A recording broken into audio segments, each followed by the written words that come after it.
시험에서 합격하는 게 목표죠. 시간이 없습니다. 문제를 해결하기 위해서는 우리가 학습밖에는 답이 없습니다.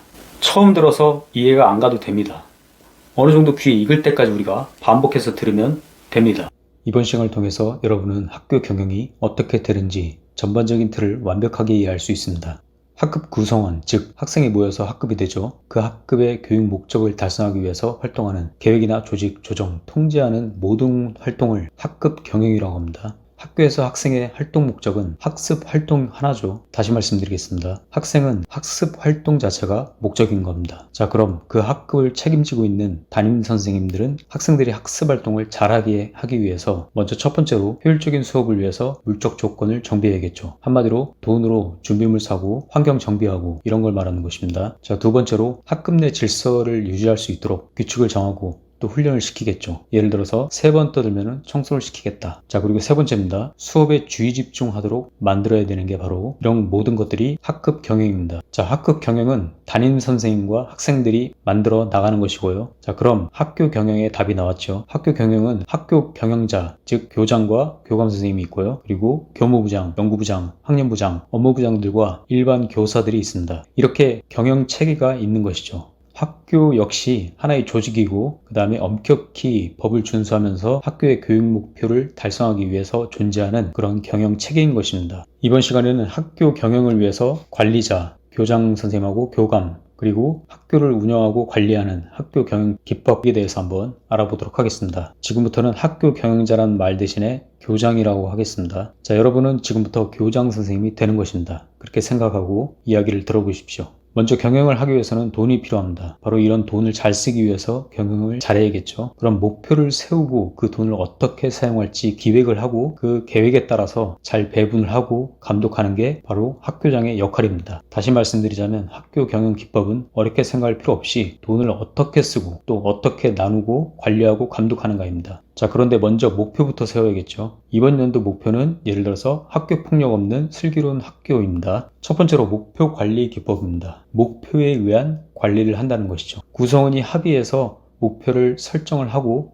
역할을 분담을 한 다음에 서로 협력하는 체제를 말합니다. 학기가 시작되기 전에 누가 교장을 할지 누가 교감할지 그건 아니죠. 교장하고 교감 선생님은 정해져 있죠. 교무부장, 연구부장, 각 업무부장 그리고 학년부장이 있고요. 1학년 1반에 문제아가 많은데 이 반은 누가 맡을지 또 2학년에 우수반이 있는데 이 반은 누가 맡을지 정하는 걸 말하는 겁니다. 예를 들어서 학교 폭력 담당 교사는 누가 할지, 슬기로운 학교를 만들려면 그 목표에 따라서 적재적소에 알맞는 교사들이 배치가 돼야겠죠. 바로 이런 걸 말하는 겁니다.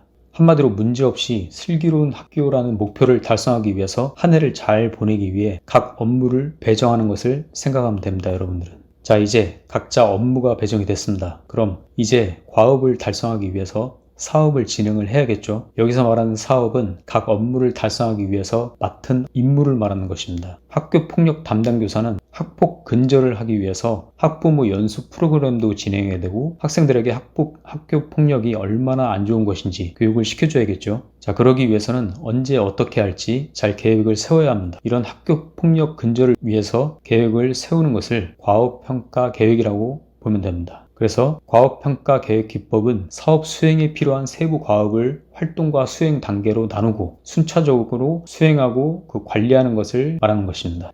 자, 다음 단계로 뭐가 있겠습니까? 사업을 진행하는데 돈을 어떻게 쓸지 계획을 잡아야겠죠. 그 사업을 진행하기 위해서 교육부에서 내려온 돈을 각 부서에 배정을 하게 되는데요. 그 돈을 어떻게 쓸지 기획하는 것을 말합니다. 1학기에 200만원, 2학기에 200만원, 합 400만원이죠. 그걸 어떻게 나눠서 연수에는 100만원 쓰고 강사 비용으로는 100만원 쓰고 이런 식으로 나누는 것을 말합니다. 이게 바로 기획 예산 제도입니다. 목표를 달성하기 위해서 필요한 인적 물적 자원을 합리적으로 요구하고 그 재정을 어떻게 전환시키고 나누는지 그런 예산 제도를 바로 기획 예산 제도라고 합니다. 자, 그런데 그 전에 한 번도 해본 적이 없는 사업이 있을 수도 있습니다. 예를 들어서 작년에 갑자기 코로나로 인해서 온라인 수업을 하게 됐죠. 그럼 마이크도 사야 되고 캠도 사야 되고 그전에는 한 번도 예산에 편성된 적이 없었던 것이죠. 이때 0기준 예산 제도로 편성을 하게 됩니다. 전년도 예산과 상관없이 목표 달성을 위해서 예산을 편성을 하는 것이죠. 온라인 수업을 잘 진행하기 위해서 이런 걸 해보겠다는 안건이 나오게 되면은 협의를 거쳐서 결정이 됩니다. 그럼 예산을 배분하는데 얼마나 책정해야 할지 과거의 근거 자료가 없겠죠. 이때 그냥 목표를 달성하기 위해서 예산을 그냥 책정을 하는 것입니다. 자, 다음은 정보관리 체제입니다. 학교 운영을 위해서 필요한 모든 정보를 갖추어 놓은 체제를 말하는데 도대체 이게 무슨 말인지 잘 감이 안 잡힐 겁니다. 제가 간단하게 설명하겠습니다. 학교 폭력을 근절하기 위해서 학생과 학부모를 설문을 하고 그 자료들을 모으고 학교 폭력 담당 교사가 조사하고 또 상담 교사하고 연계해서 프로그램을 만들어서 교육하고 다음에 그 효과가 어떤지 근거자를 남기고 이런 식으로 하는데 그냥 하는 게 아니라 이런 모든 과정들이 바로 매뉴얼이 있습니다. 학교 폭력이 일어났을 때 어떻게 하고